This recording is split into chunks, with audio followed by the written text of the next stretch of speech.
3 دن ہو گئے، نہ لاش اٹھانے دیتے ہیں،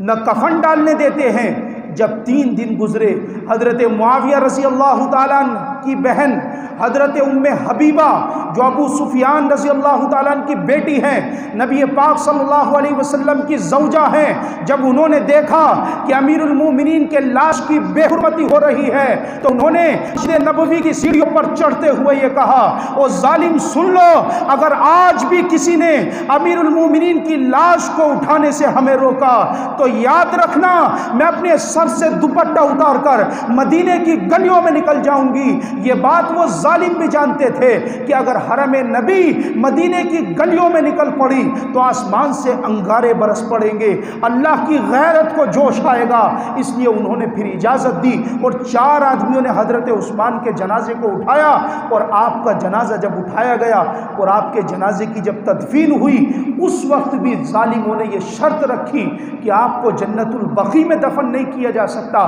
لیکن رات کے اندھیرے میں جہاں آپ کو دفن کیا گیا، اللہ کی شان دیکھیے، صبح کو پتہ چلا کہ وہ جگہ بھی جنت البقیع کا حصہ ہے۔ الحمدللہ نحمدہ ونستعینہ ونستغفرہ ونؤمن بہ ونتوکل علیہ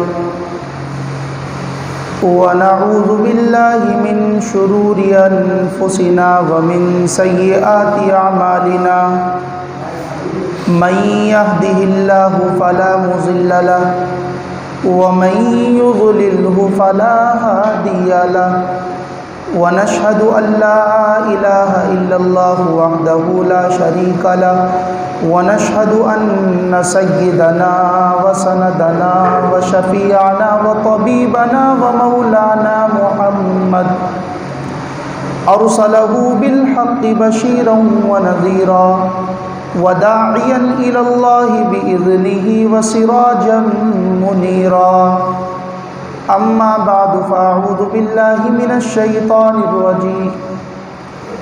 لقد رضی اللہ عن المؤمنین اذ یبایعونک تحت الشجرہ وقال النبی صلی اللہ علیہ وسلم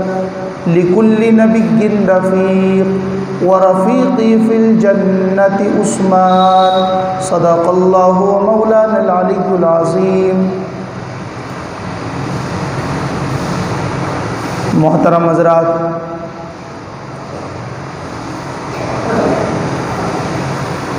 اسلام کے غیور نوجوانوں، 18 ذوالحج یہ داماد رسول، ہمراز مصطفیٰ، ہم زلف حیدر کرار سیدنا عثمان غنی رضی اللہ تعالیٰ عنہ کا یوم شہادت ہے۔ حضرت عثمان غنی رضی اللہ تعالیٰ عنہ وہ ہیں جن کے نکاح میں اللہ کے نبی صلی اللہ علیہ وسلم کی ایک نہیں بلکہ 2 بیٹیاں تھیں، اور حضرت عثمان غنی رضی اللہ تعالیٰ عنہ کو یہ ایسا اعزاز اور تمغہ ملا ہوا ہے کہ آدم علیہ السلام سے لے کر محمد الرسول اللہ تک کوئی نبی اور کوئی انسان ایسا نہیں گزرا کہ اس کے نکاح میں کسی وقت کے پیغمبر اور نبی کی 2 بیٹیاں نکاح میں رہی ہوں۔ صرف اگر کوئی ہے تو حضرت عثمان غنی رضی اللہ تعالیٰ عنہ۔ حضرت عثمان غنی رضی اللہ تعالیٰ عنہ خلیفہ ثالث ہیں، تیسرے خلیفہ ہیں۔ اللہ کے نبی صلی اللہ علیہ وسلم کے دنیا سے پردہ فرما جانے کے بعد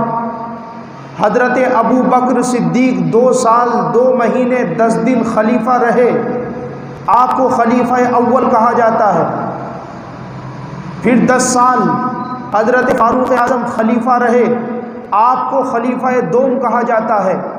پھر 12 سال تقریباً حضرت عثمان غنی خلیفہ رہے، آپ کو خلیفہ ثالث یعنی تیسرا خلیفہ کہا جاتا ہے، اور آپ کے زمانے میں فتوحات کا سلسلہ حضرت ابو بکر صدیق اور حضرت فاروق اعظم سے زیادہ تھا، اس لیے کہ فاروق اعظم کے زمانے میں 2 لاکھ مربع میل زمین کو فتح کیا گیا۔ حضرت فاروق اعظم کے زمانے میں 11 لاکھ مربع میل زمین کو فتح کیا گیا، لیکن حضرت عثمان غنی رضی اللہ تعالیٰ عنہ کے 12 سالہ تقریباً دور خلافت میں 23 لاکھ مربع میل زمین پر اسلام کا پرچم لہرایا گیا۔ دور نبوت کے اندر امت مجتمع تھی اور امت کے اندر کوئی اختلاف نہیں تھا۔ حضرت ابو بکر صدیق کے زمانے میں بھی امت میں اتحاد تک کوئی اختلاف نہیں تھا۔ حضرت فاروق اعظم کا زمانے میں بھی کوئی امت کے اندر اختلاف نہیں تھا، یکمشت یہ پوری امت تھی۔ لیکن حضرت عثمان غنی کا جب خلافت کا دور آیا تو آپ کے خلافت کے شروع کے 6 سالوں میں امت مجتمع تھی، امت میں کوئی اختلاف نہ تھا، لیکن آخر کے جو 6 سال گزرے ہیں اس میں امت میں اختلاف پیدا ہوا۔ وہ کیسے ہوا؟ ایک شخص ہے جس کا نام عبداللہ ابن سبا ہے، یہ نسلاً یہودی تھا، ٹھگنے قد کا تھا۔ اس نے مصر سے ایک جماعت تیار کی، اس لیے کہ اسلام اور مسلمانوں سے سخت نفرت اپنے دل میں رکھتا تھا۔ اس جماعت کو لے کر یہ مدینہ منورہ پہنچا اور مدینہ منورہ پہنچ کر اس نے میٹنگ کی کہ حضرت عثمان کی خلافت کو ختم کرنا ہے، آپ کو شہید کرنا ہے، تو کون سے مہینوں کا انتخاب کیا جائے؟ تو انہوں نے مشورہ دیا کہ یہ مہینے حج کے مہینے ہیں، مدینے سے تمام صحابہ حج کرنے کے لیے مکہ چلے آتے ہیں اور مدینہ خالی ہو جاتا ہے، لہذا اگر عثمان کے خلاف کوئی پروپیگنڈا کرنا ہے تو یہ دن سب سے زیادہ اچت اور سب سے زیادہ مناسب رہیں گے۔ لہذا وہ ان مہینوں میں جب مدینہ منورہ میں پہنچے اور حضرت عثمان غنی مسجد نبوی میں خطبہ دینے کے لیے منبر پر کھڑے ہوئے اور آپ نے اپنے ہاتھ میں عصا پکڑی، وہ عصا جس کو پکڑ کر نبی پاک صلی اللہ علیہ وسلم خطبہ دیا کرتے تھے، تو سامنے سے 700 باغی جو آپ کے سامنے حضرات صحابہ کے درمیان بیٹھے ہوئے تھے، ایک باغی کھڑا ہو گیا اور کھڑے ہو کر کے کہا کہ عثمان اپنا خطبہ بند کرو، ہم تمہارا خطبہ نہیں سنیں گے۔ حضرت عثمان نے خطبے کو جاری رکھا۔ دوسرا باغی کھڑا ہوا اور کھڑے ہو کر یہی کہا کہ اپنا خطبہ بند کرو، ہم تمہارا خطبہ نہیں سنیں گے۔ حضرت عثمان غنی نے جب خطبہ بند نہیں کیا تو 700 وہ منافق اور باغی کھڑے ہو گئے اور حضرت عثمان پر پتھر بازی شروع کر دی۔ جب حضرت عثمان کے چہرے پر پتھر لگے، آپ کی عمر 82 سال تھی، جب آپ زمین پر گرے اور آپ کو اٹھانے کے لیے حضرت علی آگے بڑھے اور آپ کو اپنے کاندھوں پر بٹھا کر حضرت علی نے ایک جانب میں لا کر کے کھڑا کیا، آپ کا چہرہ لہو لہان ہے، چہرے سے خون بہ رہا ہے۔ حضرت عثمان کو جب ہوش آیا تو پوچھا کہ مدینے کا کیا حال ہے؟ حضرت علی نے کہا کہ سارے صحابہ تو آپ کا حال پوچھنے کے لیے آئے ہیں، لیکن آپ مدینے کا پوچھ رہے ہیں۔ حضرت عثمان نے کہا کہ میرا حال چھوڑو، مجھے یہ بتاؤ کہ میرے نبی محمد رسول اللہ کے شہر کا کیا حال ہے؟ ایک ظالم نے آگے بڑھ کر تو وہ عصا جس پر آپ ٹیک لگا کر کے خطبہ دے رہے تھے اس کو اپنے گھٹنے پر مارا، 2 حصوں میں تقسیم کر دیا اور اس کو پھینک دیا۔ حضرت عثمان نے دیکھا تو دیکھ کر کے کہا، او ظالم، یہ وہ عصا تھا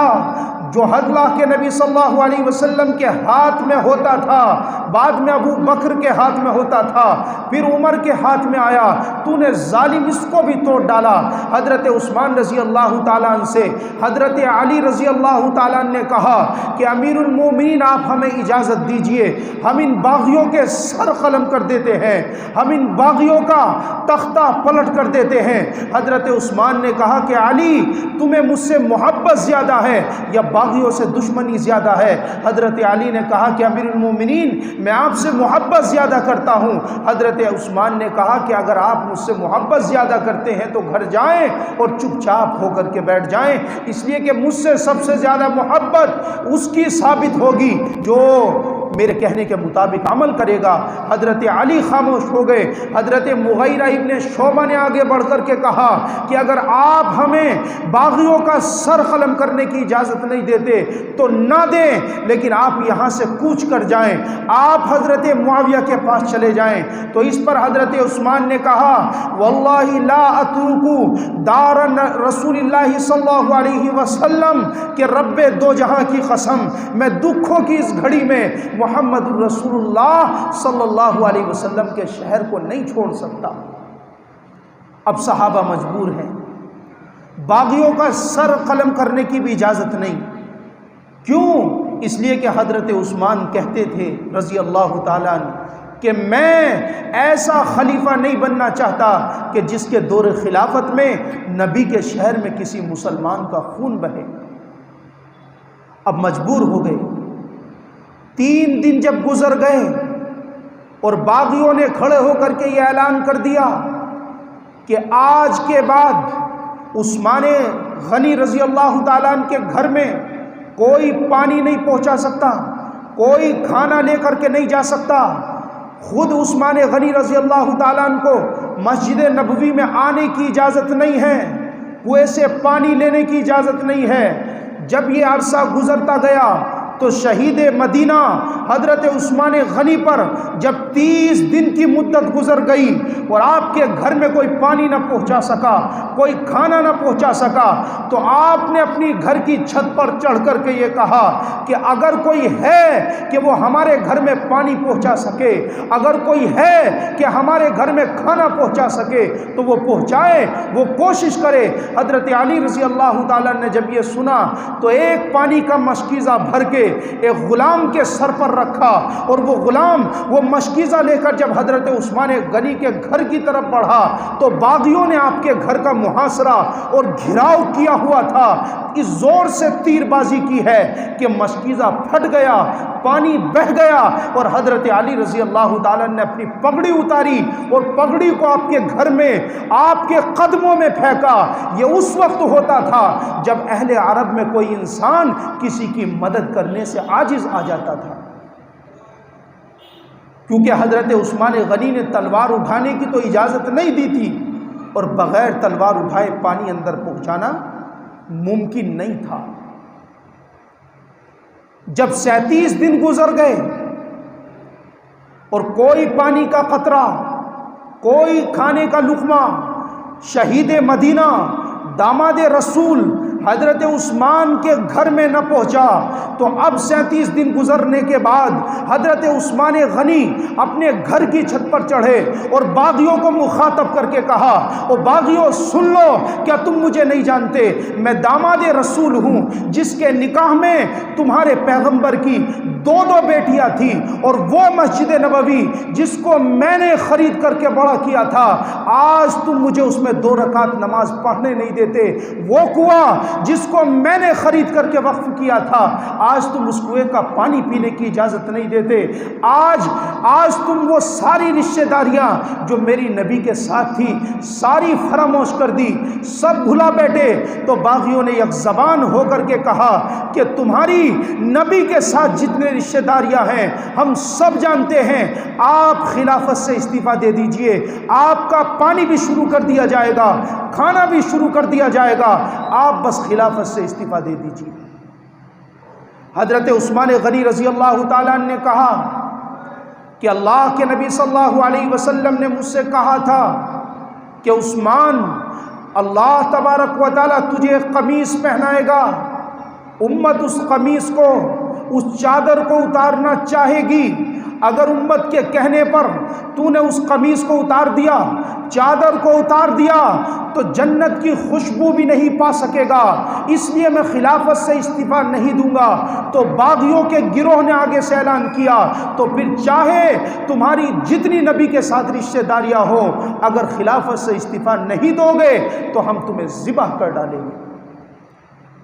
جب اس بات کا پتہ حضرت علی رضی اللہ تعالیٰ عنہ کو چلا کہ حضرت عثمان غنی نے گھر کی چھت پر چڑھ کر باغیوں سے خطاب کیا ہے، لیکن باغیوں نے اس کا جواب یہ دیا کہ ہم آپ کو ذبح کر دیں گے۔ تو انہوں نے اپنے بیٹے حضرت حسن رضی اللہ تعالیٰ عنہ کو، حضرت حسین رضی اللہ تعالیٰ عنہ کو ان کے ہاتھوں میں تلوار دے کر اپنے چچا کی حفاظت کرنے کے لیے بھیج دیا، اور کہا کہ اندر کوئی باغی گھسنا نہیں چاہیے۔ حضرت عثمان غنی رضی اللہ تعالیٰ عنہ جب 40 دن گزر گئے اور آپ کے گھر میں کوئی پانی کا قطرہ، کوئی کھانے کا لقمہ داخل نہ ہوا، 40ویں شب ہے اور آپ کو اللہ کے نبی صلی اللہ علیہ وسلم کی زیارت ہوتی ہے، اللہ کے نبی آ کر کے کہتے ہیں عثمان 40 دن سے جو روزہ تو نے رکھا ہوا ہے، آج اس روزے کی افطاری کا انتظام حوض کوثر پر ہو چکا ہے۔ اس سے آپ سمجھ گئے کہ آج مجھے شہادت ملے گی، آج مجھے شہید کر دیا جائے گا۔ آپ جھٹپٹا کر کے اٹھے، آپ نے وضو کیا، اپنی بیوی حضرت نائلہ سے کہا کہ مجھے پائجامہ لا کر کے دو۔ آپ نے پائجامہ پہنا، آپ نے کپڑے پہنے اور کہا کہ آج میری شہادت کا وقت آ چکا ہے، آج میرے دنیا سے جانے کا ٹائم آ چکا ہے۔ حضرت نائلہ نے آپ کو تسلی دی اور کہا کہ آپ کو یہ لوگ قتل نہیں کر سکیں گے۔ حضرت عثمان نے کہا کہ بی بی آج نبی پاک صلی اللہ علیہ وسلم میرے خواب میں آئے تھے اور آ کر کے بتا کر کے گئے ہیں کہ 40 دن سے جو روزہ تو نے رکھا ہوا ہے اس کی افطاری کا انتظام حوض کوثر پر ہو چکا ہے۔ جب باغیوں نے گھر میں گھسنا چاہا، حضرت حسن اور حسین نے مدافعت کی اور سامنے آ کر کے کھڑے ہو گئے۔ جب دروازے سے بات نہ بنی تو گھر کی پیچھے دیوار سے اوپر کو چڑھ کر کے گھر میں اترے، اور حضرت عثمان جب قرآن پڑھ رہے تھے ایک نے آ کر آپ کی داڑھی پکڑی۔ آپ کی داڑھی کو جب پکڑا گیا تو آپ نے کہا کہ اگر آج تمہارے ابا زندہ ہوتے اور وہ تمہاری اس حالت کو دیکھتے تو ان کو اس قدر شرمندگی ہوتی۔ یہ تو باہر نکل گیا، لیکن تبھی ایک ظالم نے آگے بڑھ کر ایک لوہے کی سلاخ آپ کے چہرے پر ماری، جس سے آپ کے چہرے سے خون کا فوارہ نکلا اور قرآن کی اس آیت پر گرا فَسَيَكْفِيكَهُمُ اللَّهُ، کہ اللہ ان سب کے لیے کافی ہو جائے گا، اور حضرت عثمان غنی بے ہوش ہو گئے۔ تبھی ایک ظالم خنجر لے کر کے آگے بڑھا۔ ادھر آپ کی بیوی حضرت نائلہ رضی اللہ تعالیٰ عنہ کو جب پتا چلا کہ حضرت امیر المومنین کو قتل کیا جا رہا ہے، جب وہ باہر نکل کر کے آئی اور ظالم نے خنجر ہوا میں لہرایا تو انہوں نے اس کو پکڑا، ان کی انگلیاں کٹ کر کے زمین پر تڑپ گئی اور ان کی چیخ نکلی۔ حضرت عثمان کو ہوش آیا اور آپ نے جب دیکھا کہ میری حرم پر بھی حملہ ہو چکا ہے تو آپ نے اللہ سے کہا اے مولا یہ میری حرم پر حملہ کر چکے ہیں، تم ان ظالموں کو نیست و نابود کر دے۔ حضرت عثمان پر حملہ کیا گیا اور آپ لا الہ الا اللہ اور محمد الرسول اللہ کو پڑھتے ہوئے جام شہادت نوش کر گئے۔ یہ ظالم حضرت عثمان کو قتل کر کے چلے گئے، لیکن آپ کے اوپر کوئی کفن ڈالنے والا نہ آیا، حضرت نائلہ کو کوئی تسلی دینے والا نہ آیا۔